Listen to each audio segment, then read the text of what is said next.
Welcome one and all to the Success Curious podcast. It's your man Andy here, and gang, I'm fairly confident in my own personage. My level of masculinity is something that I don't feel I need to question all that much, except the occasional conversation where I need to have a chat to a friend of mine and a great guy who happens to be one of the up-and-coming bodybuilding bloody elite. Then I'm starting to wonder how much of a man I really am.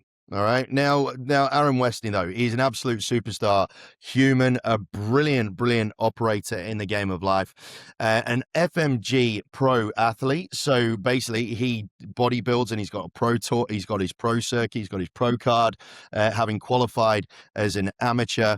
The amount of dedication that this lad shows is off the Richter.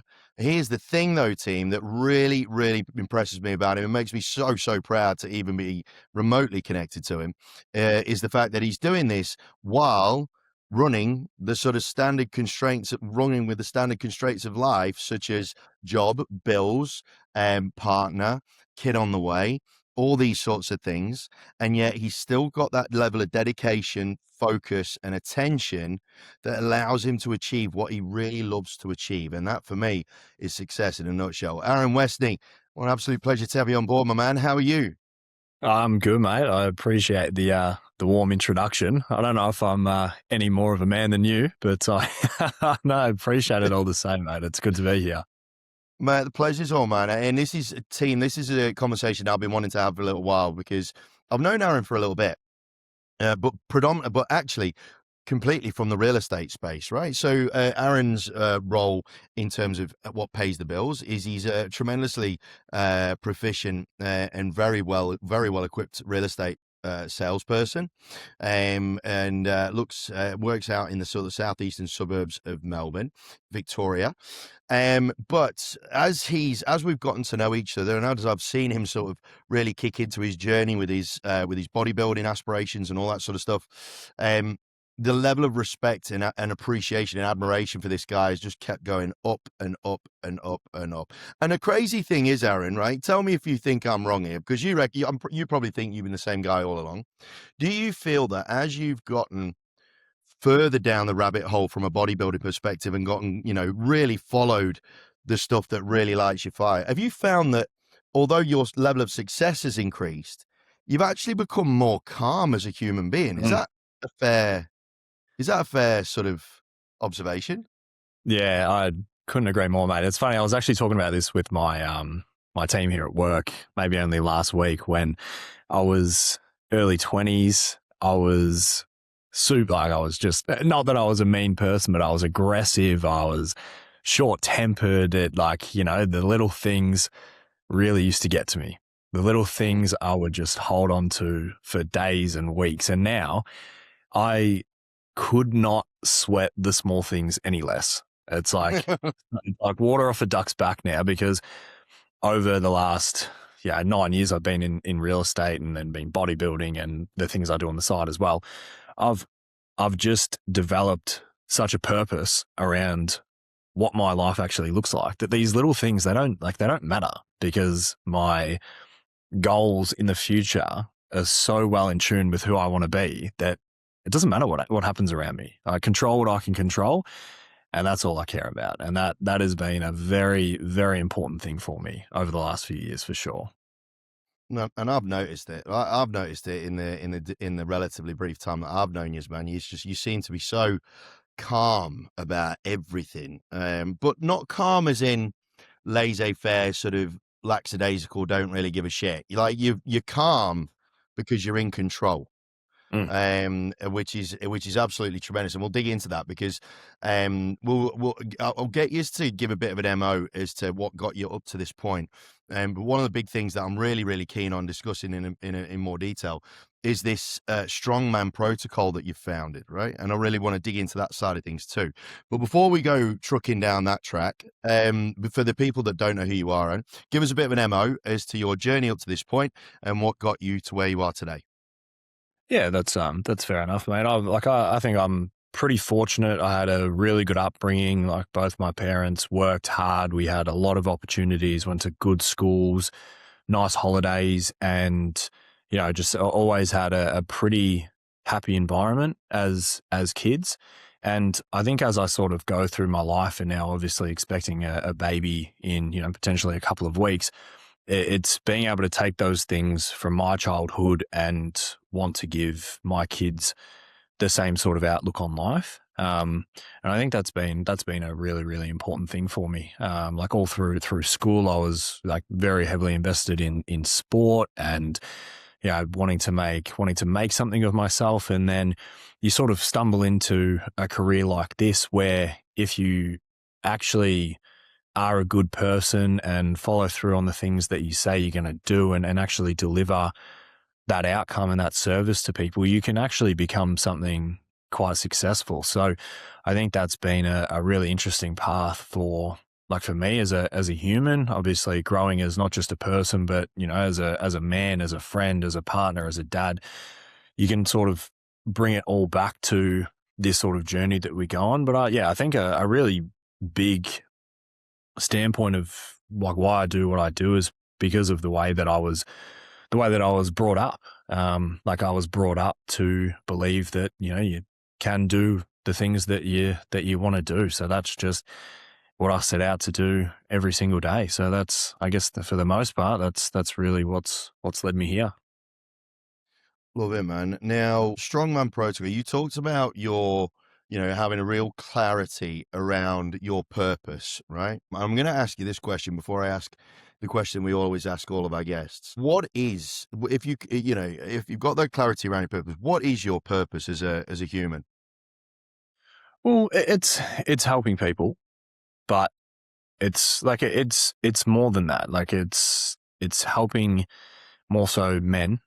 Yeah, especially going through the strongman protocol and this sort of situation, very similar to me, where you might be a high performing person inside of work, but what kind of person are you outside of work? Because I know so many people in, my industry are high performing people. Their career is great, but the rest of their life is just terrible, Mm, like no time for their family, their partners, like all this sort of information or like all these problems arise because they have no structure outside of this. Because like at the end of the day, man, I've sort of had this outlook that this career like that I have is only such a short amount of time, but it's my family, it's my friends, it's the outside of work that is going to last so much longer than this. So mm, I think especially lately, I've been able to take a step back and just say, okay, well, how can I be so structured in what I do in business that I can so easily adapt that to a structure outside of business? So I never really have a point where I'm like, I've got to choose between this and this. I work it in so I get the best of everything. Because on that day that I look at AFL players, they've for 10 years AFL is all they know. That's what they've dedicated their life to.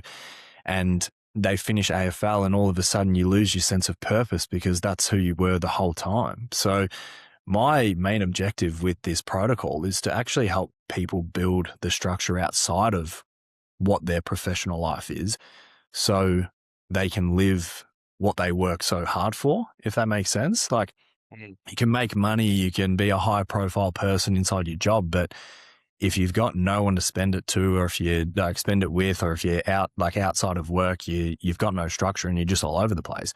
Well, it's just not enjoyable. Because for me anyway, before I sort of had that structure, I would just live outside of work in panic. So I would just involve myself in work more. So it was just work 24/7, and your relationships suffer, your friendships suffer. Like so many things have to sacrifice, which sometimes is necessary.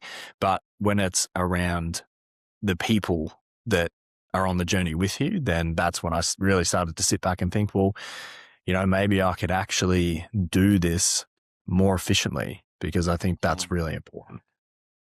Efficiency is massive, man. It's absolutely enormous, and I really want to dig into efficiency, especially around time with you, because you do manage to get it all done at a level that few people will be able to. There'll be so many lads or people generally that would look at and go, "How the fuck is he managing all that? Right? How's he managing it all?" But before we do that, though, man, I want to ask you the question that we always ask all of our guests. I have this belief, gang, as you all know now, that success comes in a few different parts: success, connection, influence, and happiness. And they all live in an ecosystem where one can't survive without the other. I'm really intrigued to hear this one. Aaron Westney, what is your definition of a successful human, my man? I definitely think it's changed over my journey. Like maybe 8 years ago when I was 20, it was all about just getting rich, like all that kind of stuff, having high profile, like everyone knew who you were, that kind of stuff. But as I have moved on, the most successful thing for me is just going to be like just being a phenomenal dad. And I think that has given me so much more purpose over even just the last 8 months. It's just, what decision do I make today that it doesn't matter about me anymore? I'm like, what decision do I make today that is going to give my kids the best opportunity to have such an incredible life? And I think and the good thing about it is that it kind of all intertwines. Like the more successful I am inside of work, the more success I get to share with my family outside of work. But I think the success in that is just finding the balance so they can all coexist together, because you lose the balance and one of them's going to take a hit. So success for me right now is just being a very good and present dad. That's the most important thing for me. That's mega, man. And I love the fact you're one of the very few people. In fact, I can't remember the last time someone said something like this, that you were very quick to say that it changes over time. The definition of a successful human changes over time, and it certainly does. And I think that for a lot of people, when it comes to definitions around certain things like this, whether it's values, success, what their North Star is, shall we say, I think a lot of people sometimes get trapped by their own ideals, right? And they're not willing, or, they don't feel that they have the ability to be able to alter or adjust or shift their trajectory, right? According to what their version of success actually looks like at that time. And Yeah. I think part of success is understanding the environment that we're in. There are no successful hermits. And as part of that, you've got to be able to be successful in wherever you are in your life as well. So I love that, man. But I think one of the critical words that I think I really want to highlight there when it comes to success is balance. I think balance is something that we all need to accept. And I think an understanding that sometimes balance might not be like an even beam. Balance might be on a tilt, but it's still, it's still steady. It's just that one side's a bit heavier than the other side, just for the time being. And then you'll tilt it back, and then sometimes it will tilt the other way. But I think balance is such an underrated word, I would suggest, when it comes to success. A very underrated word, very rarely gets talked about. So I love that, man, and I'm glad. I'm glad. I knew you were going to come up with something slightly different, which was really, really good. So I'm glad I was proved right. Now, man, there's a couple of different directions that I could go with this conversation, because there's a few different directions that you've got in yourself. I want to ask a couple of the more basic questions, right, man? Before we then tuck into some of that purpose of yours.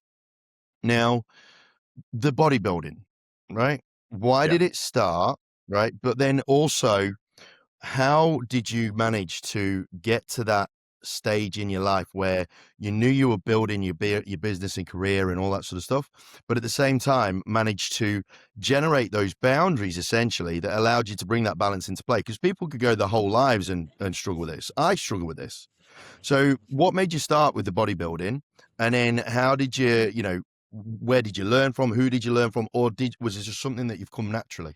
Yeah, it's a good question. I think like early on, before I probably took it more serious in the sense of bodybuilding, it was more just like a look good, feel good kind of thing. Like when I was like early 20s, like 18 to maybe 23, 24, it was just about feeling good, feeling confident. And then sort of as time grew, I actually realized that I'd actually developed a half decent physique. So, and yeah, this was at the time where you look at people like C-Bum and all these guys that are just like mega bodybuilders, and I'm like, that actually might be worth giving a shot. Like if I Mm, can build this without, like without the seriousness, because it was just training and eating the right food. Well, what could I actually do if I was to completely dial in, track everything that I do, and not just food, but my workout, my sleep, every minor detail? Like what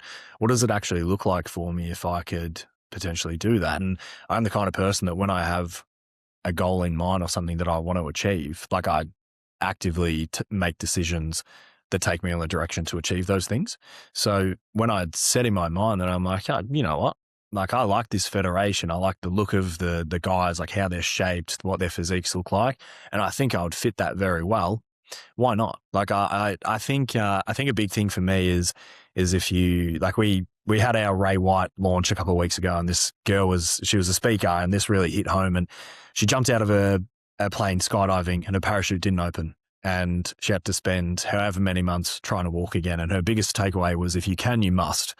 And for me, that is, especially over the last few years, that's been something that I've really lived by. If you can do it, then do it, because one day you may not be able to do it anymore. And it's in those moments that you look back and you think, I should have got on stage that one time, or I should have gone to that place. I should have, I should have exercised more. But it's often, as humans, we wait until it's too late to make those decisions. So I just try and get on the front foot with it and say, well, I don't want to get to, 50, 60 years old and have a list of things that I could have done or should have done. I want to have a list of things that I did do. And I think that for me is when I want to do something, I'm just all in on it, and I just give it a crack to see if it's something that I can pull off.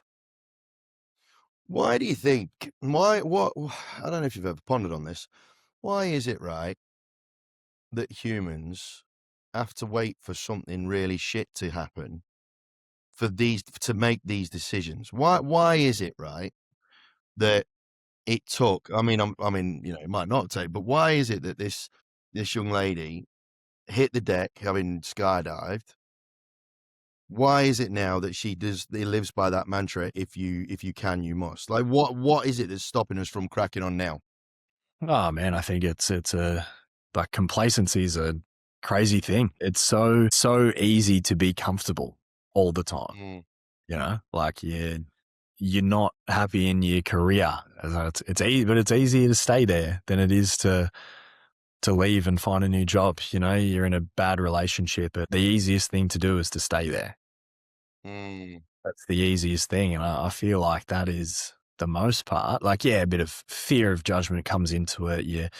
I think, like I feel like in Australia, tall poppy syndrome is a massive thing. Like it's so hard to build yourself up to be something because so many people want to clip you down. After a while, you just become so desensitized to what life could actually be that you feel like everything's normal. You feel like just being okay and just cruising through and maybe having a mediocre life is what it's all about, until you actually work towards something that you can achieve. And you're like, oh, there's actually so much more to this. So I feel like just being complacent is like, and feeling like you've got time. Like I've got time. yeah, Do that one day.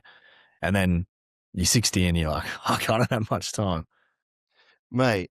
Then that's one thing that is, it's crazy when you have a think about, right. You have a think about the fact that I know I've been sort of equate instead of saying wasting time, I've been trying to think of it more as, I don't know whether it's because I feel it's more tangible. I don't know, although time is tremendously tangible. It's the fact that we have a certain amount of attention per day, right? Yeah. And the fact that we piss so much of our attention on stuff that's just completely irrelevant, right? Yeah. Where if we'd spend some of that attention on on even a fraction of the attention we waste on some of the stuff that benefit us to a greater extent, then for very little extra energy, because it'd be the same attention, but for the same amount of energy output, you'd end up getting in a much better place in yourself, right? Yeah. It's mad. Now with the with your bodybuilding, so you went bananas with it, right? You went hectic, and then you reached the goal. So was it last year?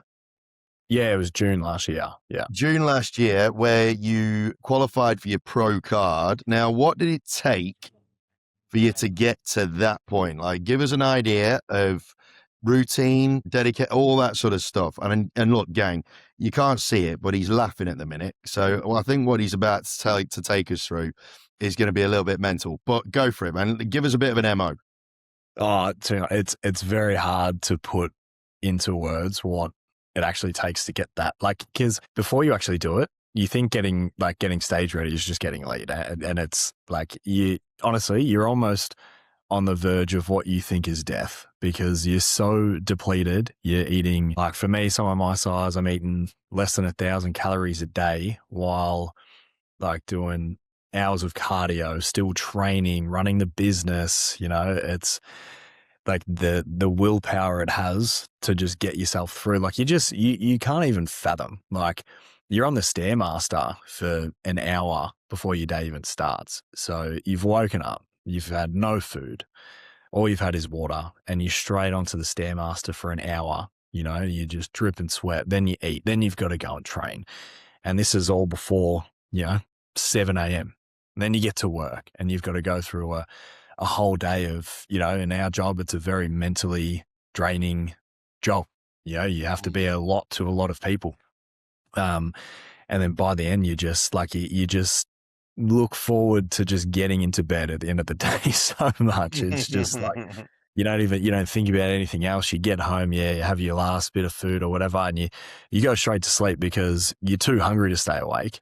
And you feel like you're worried that if you stay awake, you're going to eat something you shouldn't. So you just go straight to sleep, and it's just rinse and repeat for, 6 months. So it's a pretty grueling thing. But I think that really gets me through it is just like you see the daily changes. Like it's just crazy. And like when you get to a point where you are stage lean and how much you can manipulate the way your body looks just by tweaking some macronutrients or, just micronutrients, just the smallest thing can just make the world of difference. It's actually a really cool thing to experience, but it's a very hard place to get to be stage lean. It's just ridiculous what it takes, but it's the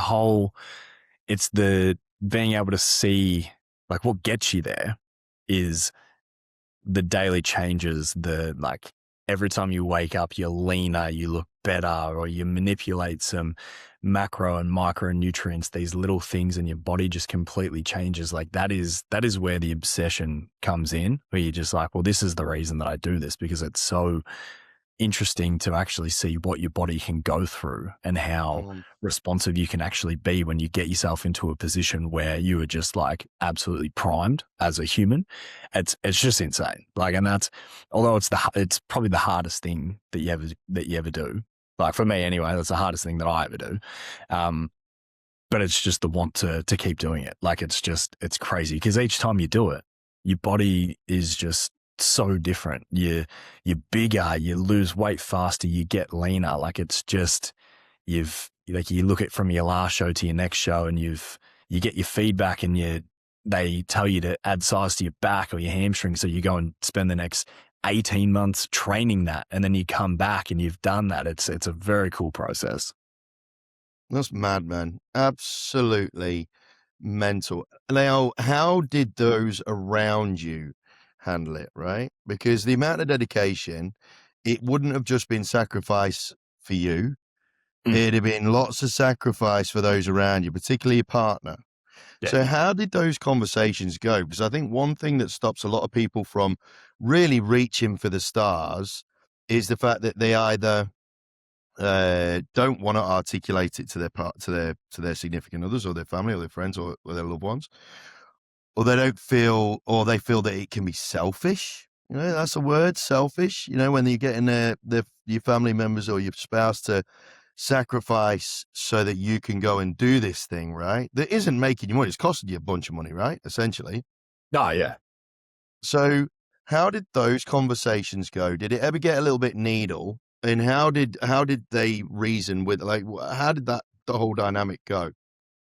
I think I'm really fortunate. So the first show that I ever did is actually where I met my partner. So she she competes too. So like I honestly feel like it's like, because it is not something that you could ever explain to someone, like how you feel mentally, having someone that actually understands what you go through in that sort of Man. process makes such a big difference. But like for me, it's actually like I feel like I've done enough work on myself to be self-aware enough to actually articulate the way that I feel, or Mm. like be on the front foot with it, you know, like I still do it now. Like even at work, if I know I'm going to have a long day, I tell my partner in the morning, like, hey, I'm going to be home late because I've got a long day. It's not getting home late and then explaining why you were late. Mm.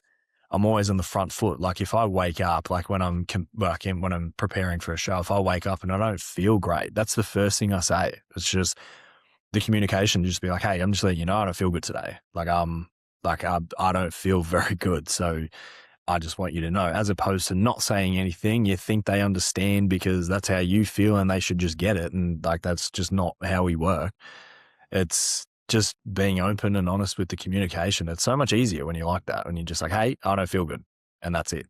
Yeah. Just leave me be for the next hour and I'll come back to you when I feel better. Like that's all that it is. It's so easy to do, but for whatever reason, we just miss it. Like, it's just like, I don't know why we don't communicate that sort of stuff more, but it's such an easy thing to overcome. It really, really is. And I think I've been talking about this with respect to demonstrating value to people in some of the talks I've been giving recently. And one of the keys to that is removing the concern before it becomes a concern. Mm. Getting rid of the what ifs, getting rid of the, this, that, and the others, getting Yeah. rid of the doubts that, if you're thinking it, whoever you're connected to, whether it's a spouse or a client or whatever, you know that they're thinking it as well. Yeah. So getting the elephant out of the room makes life so much easier, because then if it's anything better, great. But if it is what we think it could be, then at least we know we're on the same page and we saw it coming. Yeah. Which is, you're absolutely spot on, man. That's a tremendous point to make. Now, this strongman protocol, I want to dig into this a little bit Mm. because, we could go on about sales and real estate and all that sort of stuff. But I'm really intrigued by this because, as you will have observed yourself, a tremendous amount, Aaron, this whole topic around masculinity and what it means to be a man and all this sort of stuff, for me, has been bastardized to an obscene level, right? Yeah. Where, the bandwagoners, where they'll beat a drum of negativity, and because people gravitate towards negativity more than they do positivity, really, Yes. they've got all these, people, jumping up and down and being we're bloody blokes, us, and all this sort of stuff, right?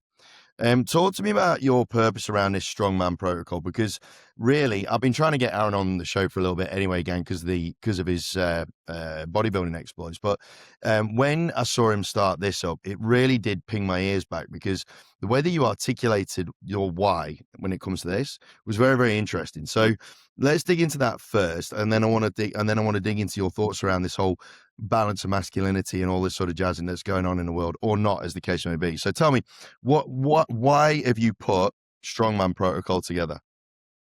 Well, I feel like for me, there's people that will focus on performance, like your sales, like how do you perform well at work?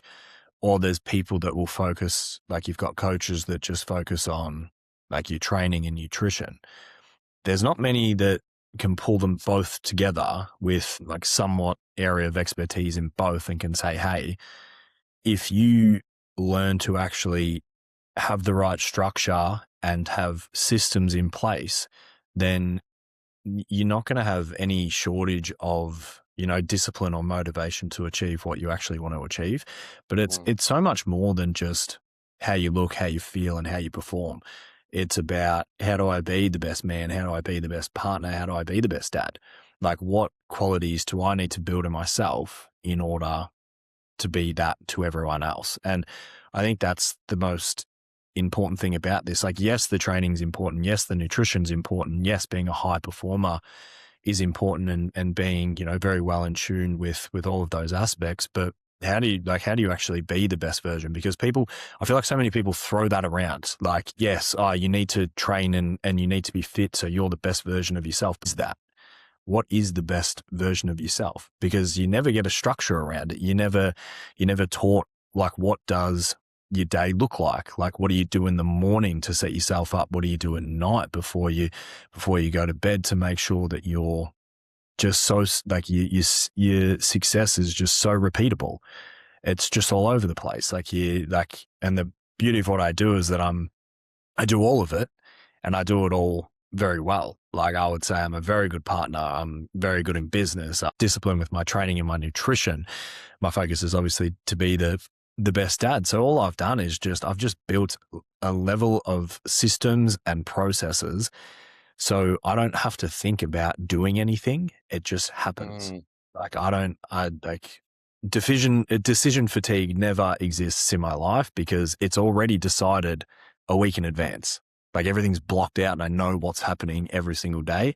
And then all I have to do is just action it. And that's like, it just makes it so easy.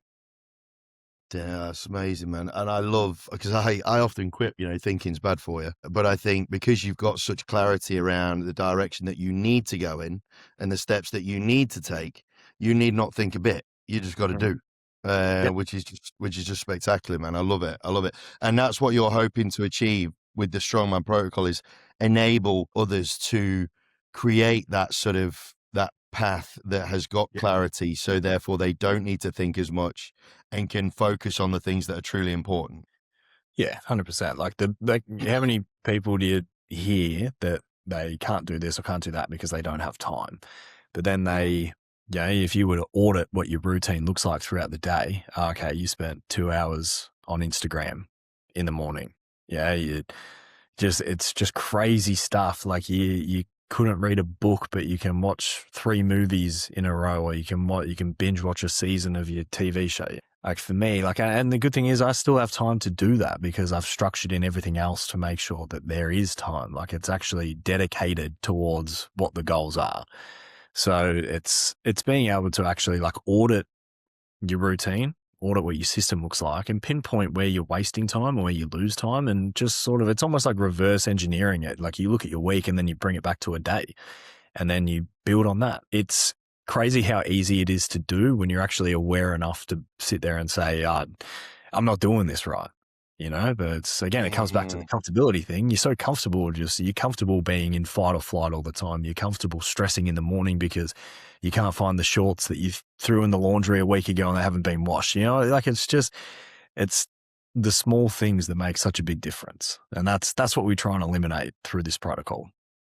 I love it, man. Now, I want to have a topic about this masculinity thing, because knowing you as I do, I feel that your sort of interpretation / definition of masculinity and mine, all joking aside from the start of the show, I reckon they'll be pretty similar, right? Now, what's your take though on this topic as a whole? When you look at the landscape and you see, blokes beating the drum and being all like alpha and chest beaty and all this sort of stuff, and, as a guy that can, in terms of the physiological stereotype, shall we call it, right?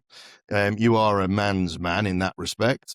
What's your take on, one man's take on this whole masculinity thing? How positive is it really? And how misguided are some of these people?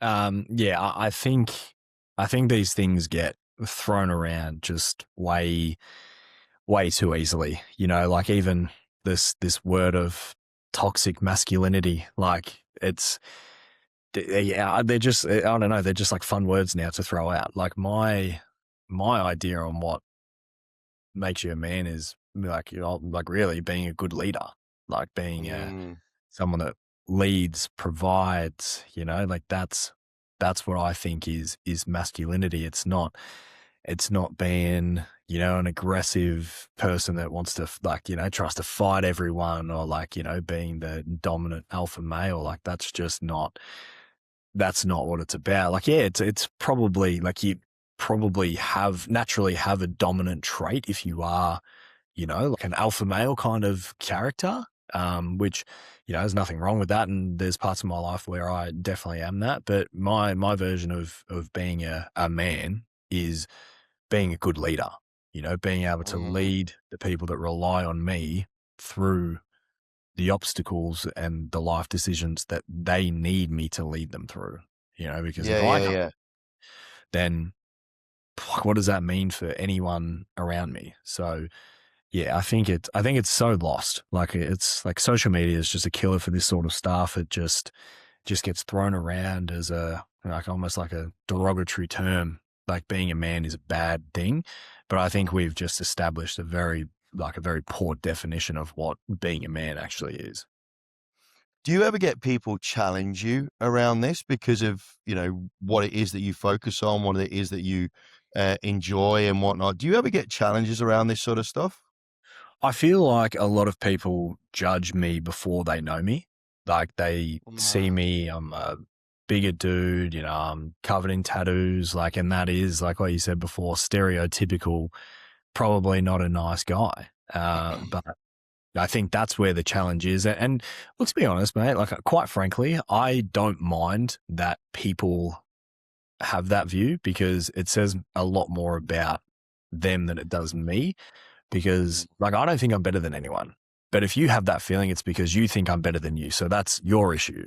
Like if you, without mhm. knowing me, if you've got a problem with the way I am, with what I do, because you think it's arrogant or this or that, well, that's because you think that I think I'm better than you, and I don't. So that's more so the issue for them. And for those people, like I just don't really have time for them in my life. Like I'm more of a small circle, close mates kind of guy as opposed to being everything to everyone because you end up being nothing to no one. So yeah, that's how I sort of look at it. So yeah, I mean they can have whatever opinion they want. On that though, man, like, how do you process it though? Because at the end of the day, it doesn't matter how big and ugly you are, right? Some of it's going to affect you at some stage, right? So, how over the trip have you found that it has got under your skin, and how have you processed it when it has? I think when I was a bit younger and I was a bit more like aggressive and maybe more forthcoming and just straight to the point. Like I'm still a very direct person. Like I don't, I just give it to you how it is. But I used to be a lot more confrontational, like for just very small things. But now, like as I've just matured and just older, I'm very much just like you know what, like it actually, this has no value to me. Like this is Mhm. the most invaluable conversation. Like how you feel is irrelevant because it's not how I feel. So you're welcome Yeah. to feel that way, but you can do that over there. And I'm just at that stage, man. Like I know people, I have no problem cutting people off that don't actually have a returned level of value. Like if, like it's like my best mates, like we all do what we need to do for each other without asking. There's never competition, there's never hesitation, and it's just Mm. you just coexist together. People outside of that, like it's you kind of just get to a point where you just block out the noise because you've got so much more to live for, especially me and man, you're a dad as well. Like you've just got so much more to live for that you just stop giving a fuck, to be honest. Like you're just like, actually, like man, if you like you need bigger problems if you're so worried about me. Like you need more going on in your life, like more activity that stems more problems so you can focus on something else that's not me. So yeah, over time you just grow up and stop paying attention to it. Now, before I let you go, man, because I know you're a busy guy, but and I'm conscious of that. If you could, hypothetically speaking, man, if you could wave a magic wand, right, and make, say, two or three changes in the world with respect to with respect to how you would re redirect the way in which the world is operating with regards to this sort of stuff, what would be the two or three things that you wish you could just click your fingers and alter? It's a really good question. It's like there's a lot of things where you wish things would change. I think like yeah, I don't know, it'd be nice to nice to see everyone fit and healthy with good goals and good objectives. And, I think one thing I would change is the realization that you've only got one life, and Mm, man, like you just don't want to waste that. And you just, like I was talking about before, like you don't realize you've only got one life until most of the time something really bad happens and you just skip death. And that's when you're like, maybe I should start doing a bit more. mm, I think that's a really, really important thing, because I think there's just like, for me, there's a realization that I can actually be a someone. I can be whatever I want. The things that I want to change, I can, really try and change. So I think that's part of the reason why I've started this strongman protocol, is because I want to help influence change for the right people. So yeah, I think from that point of view, it's just I wish you could get more people to see the benefits of just being good people, you know? Like, it's a pretty I'd, straightforward I'd, thing. yeah, I think I wish the world would start operating out of love instead of fear, man. I think Yeah. that'd be a much healthier way to begin. Now you've got your pro card. So, what is you've got your pro card, but more importantly, you've got Litland on the way very, very soon. So, what does the next sort of 12 to 24 months look like for Aaron as we head into fatherhood? Yeah, well, I think over the next 12 months at least, is just like being a dad's just going to be number one. Mhm. Yeah. Can't wait to compete again, but it's not going to be at the detriment of being a present dad.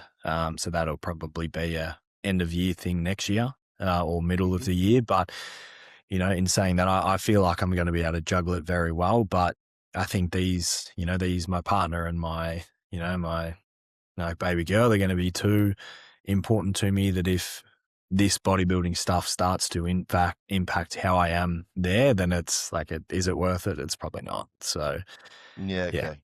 try and balance it. And I think I'll be able to do it very well. And, it'll be a very cool experience, because these, like, your pro shows are all over the world. So that would be a really cool thing.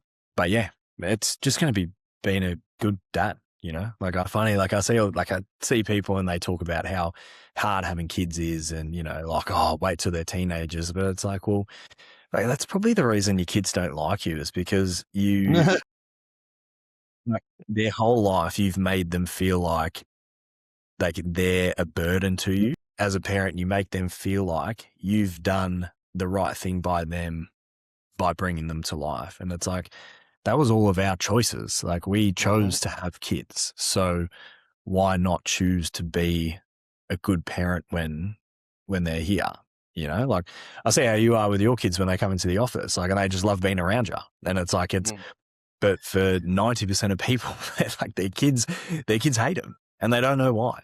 But it's because, like, it's for this exact reason. Their whole life, the kids have been made to feel like they're an issue, Oh, like, you're just such a burden, kids are so hard. Like, and like, as kids, you listen to that and you hear your parents saying how hard it is to have kids, and you're just like, well, fuck, like, why? And you grow up to be an adult and you kind of realize that, well, why would I want to associate with people that think my existence is hard? And that's, for me, that Mm. is just the most important thing for my kids. Like, is no matter what happens, they just know that their parents are always there. Like, it's just like, okay, mum and dad have always got us, and that's super important. What is it of your DNA, this mindset that's allowed you to go through those barriers and achieve what you've achieved? What do you think it is out of those sort of mindset traits that you're gonna take into parenting the most? I think it's the fact that everything that I've done is a choice.